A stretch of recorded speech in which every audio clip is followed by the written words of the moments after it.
Safira binti Muhammad Yassin, A149311. Jadi hari ini saya mewakili kumpulan tita saya ingin menerangkan sedikit mengenai unsur penting dalam tamadun Islam. Jadi unsur-unsur penting dalam tamadun Islam ada banyak, dan unsur-unsur ini dianggap sebagai ejen untuk menjurus kepada perkembangan dan juga pertumbuhan tamadun Islam. Jadi ejen atau unsur yang pertama adalah unsur yang paling penting, iaitu Al-Quran dan As-Sunnah. Al-Quran merupakan sebuah sumber utama tamadun Islam, dan As-Sunnah dirangka untuk menjelaskan unsur-unsur yang terdapat dalam Al-Quran. Jadi Al-Quran dan As-Sunnah adalah berkait rapat, dan mereka merupakan sumber utama dan inspirasi bagi umat Islam untuk membentuk, membangun dan mendidik tamadun mereka. Semua kemajuan yang dicipta dalam sejarah Islam telah dicatat dalam Al-Quran dan juga As-Sunnah, dan segala unsur-unsur lain di dalam Islam seperti akidah, ibadah, sirah, akhlak juga telah dicerahkan dan telah diterangkan dengan sangat jelas dalam Al-Quran dan juga As-Sunnah. Okay. Unsur kedua yang ingin saya terangkan pada pendapat saya ialah Tauhid.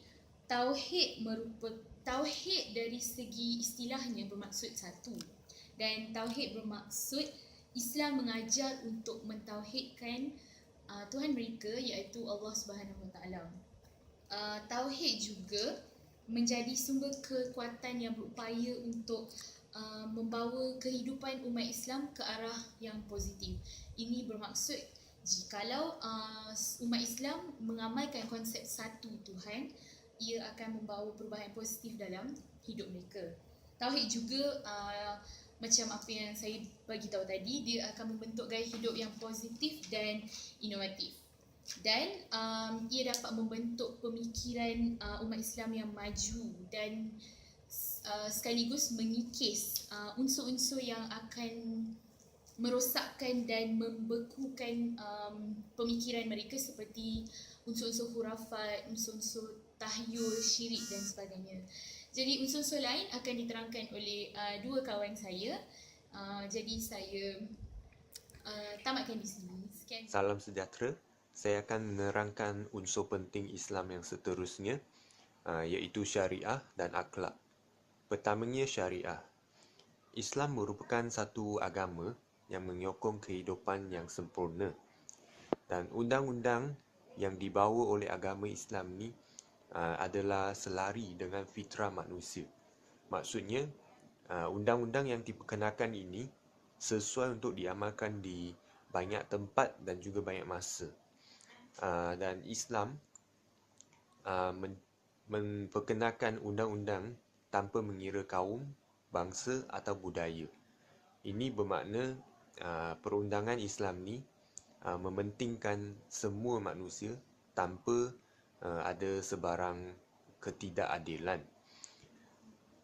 Tujuan utama perundangan Islam ni diperkenalkan adalah untuk menyempurnakan kehidupan dan juga mewujudkan rasa selamat dan bahagia dalam kehidupan. Jadi, di bawah perundangan Islam, pemerintah ataupun rakyat adalah di bawah taklukan perundangan, dan mereka ini dihakimi dengan adil dan saksama. Dalam konteks tamadun pula, perundangan ni bertujuan untuk mengawal tingkah laku manusia supaya kehidupan yang dibina itu selamat, harmoni dan juga kukuh. Undang-undang yang diperkenalkan dalam agama Islam ni meliputi aspek ataupun konteks yang luas. Contohnya, perundangan ini dia meliputi kehidupan harian manusia seperti gerakan-gerakan harian manusia, sehinggalah isu-isu besar seperti isu kenegaraan. Jadi, undang-undang ni mempunyai ciri yang menyeluruh dan dapat membantu pembinaan tamadun yang harmoni. Seterusnya, unsur penting Islam yang lain merupakan akhlak. Akhlak ini bermaksud hubungan seseorang manusia itu dengan manusia yang lain ataupun dengan alam sekitar. Jadi, kualiti sesuatu tamadun ni bergantung rapat dengan akhlak-akhlak manusia yang terdapat dalam tamadun ini, yang menyeluruh dan dapat membantu pembinaan tamadun yang harmoni. Seterusnya, unsur penting Islam yang lain merupakan akhlak. Akhlak ini bermaksud hubungan seseorang manusia itu dengan manusia yang lain ataupun dengan alam sekitar. Jadi, kualiti sesuatu tamadun ni bergantung rapat dengan akhlak-akhlak manusia yang terdapat dalam tamadun ini. Di sini, akhlak ni berperanan penting dalam menjamin keharmonian sesuatu tamadun. Tamadun yang sempurna bermula daripada akhlak yang kukuh dan mulia. Konsep akhlak agama Islam adalah seperti tidak membazir dan mengajar manusia ni supaya tidak merosakkan alam sekitar dan juga tidak tamak, merupakan dasar ataupun merupakan asas pembinaan tamadun yang sempurna. Lebih penting lagi, akhlak-akhlak yang diutarakan dalam agama Islam ni menjaminkan manusia supaya menjalinkan hubungan yang baik dengan manusia lain, dan ini secara langsungnya akan mempereratkan ikatan sosial dan juga memupuk kekuatan ummah ataupun masyarakat yang terdapat dalam tamadun itu. Islam telah menggariskan prinsip-prinsip akhlak antara semua anggota masyarakatnya. Contohnya, hubungan antara anak dengan ibu bapa, suami dengan isteri, pemimpin dengan rakyat, murid dengan guru, orang tua dan orang muda, dan juga seseorang individu dengan masyarakat dan negara. Jadi, kesemua hubungan ni amat penting dan menjadi asas pembinaan sesuatu tamadun yang kukuh dan kuat. Tanpa hubungan yang erat dan akhlak yang mulia ini, mustahillah satu tamadun itu boleh menjadi kuat dan kerosakan sesuatu tamadun akan berlaku. Contohnya yang berlaku pada zaman jahiliah. Sekian cerita. Unsur-unsur yang seterusnya adalah ketuhanan pemimpin-pemimpin Islam. Pemimpin-pemimpin Islam ini merujuk kepada Rasulullah itu sendiri, para sahabat dan juga ulama. Rasulullah memperkenalkan perintah Allah kepada manusia dan menunjuk dan merealisasikan apa yang digariskan dalam sumber utama iaitu Al-Quran. Oleh itu, baginda SAW adalah pemandu utama yang menunjukkan bagaimana corak tamadun yang patut dicipta oleh manusia. Melalui pendidikan Islam, baginda juga mentamadunkan para sahabatnya, mengubah mereka daripada orang biasa kepada pemimpin besar. Para sahabat ini kemudian menyambung peranan dan usaha Rasulullah, seterusnya disambung oleh para cendekiawan Islam, iaitu ulama sehinggalah sekarang.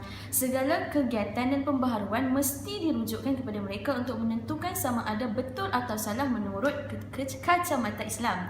Oleh itu, mereka inilah yang menjadi peribadi penting yang mencorakkan tamadun Islam. Elemen seterusnya adalah ijtihad. Banyak perkembangan baru berlaku dari semasa ke semasa dalam sejarah tamadun manusia. Sebahagian daripada pembaharuan ini tidak jelas dari segi hukumnya kerana tidak dijelaskan di dalam Al-Quran dan Al-Sunnah. Dengan demikian, para ulama dibenarkan menggunakan ketajaman akal dan cara bersungguh-sungguh berdasarkan segala ilmu yang ada pada mereka untuk mengeluarkan hukum. Kesungguhan inilah yang dikatakan sebagai ijtihad. Dengan kata lain, ijtihad sebagai penyelesaian terhadap perkembangan dan permasalahan baru yang dihadapi oleh masyarakat Islam. Ijtihad memungkinkan Islam terus hidup sesuai untuk semua bangsa, tempat dan masa. Tanpa ijtihad, tamadun ummah Islam akan beku dan lapuk sehingga menyebabkan mereka ditinggalkan oleh orang lain. Dan pendidikan Islam. Oleh kerana ilmu dan pendidikan penting untuk membangunkan tamadun, semenjak dari awal lagi Islam menitik beratkannya. Wahyu yang pertama diturunkan mengandungi gesaan membaca, belajar yang dimulai dengan menyebut nama Tuhan, Tauhid, kemudian diberi perhatian kepada kejadian insan sebagai ciptaan Tuhan, saiz yang dikaitkan dengan Tauhid. Islam menjadikan pendidikan sebagai kewajipan, fardu ain dan fardu kifayah dengan melibatkan semua pihak, muda, tua, lelaki, perempuan, individu, keluarga, masyarakat dan negara. Ilmu yang diperolehi wajib disebarkan kerana ia adalah milik semua orang. Tidak seperti zaman Jahiliyah, ilmu dieksploitasi oleh golongan tertentu untuk kepentingan peribadi saja.